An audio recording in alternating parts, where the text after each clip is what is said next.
दोस्तों बहुत सारे प्लान्स बन रहे हैं सहारा डेजर्ट को टेराफॉर्म करने के लिए जंगल में, क्योंकि दुनिया का सबसे बड़ा रेगिस्तान है। अगर ये प्लान सक्सेसफुल हो गया तो ये 7.6 बिलियन टन कार्बन डाइऑक्साइड हमारे एटमॉस्फेयर से निकाल डालेगा।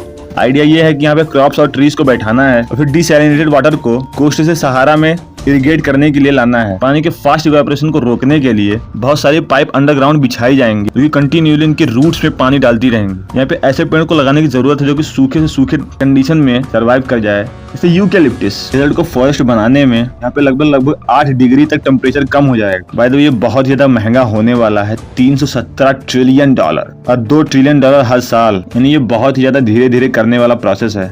ये अमेज़न को भी थोड़ा बहुत हार्म पहुंचाएगा क्योंकि सहारा का फास्फोरस अमेज़न में जाता है तो अमेज़न और भी ज्यादा हरा भरा हो जाता है। लेकिन अमेज़न पूरी तरीके से सहारा पर ही डिपेंड नहीं है। आपको इन सारी चीजों के बारे में क्या कमेंट करके बताइए। वीडियो को फॉलो करिए, चैनल को सब्सक्राइब करिए।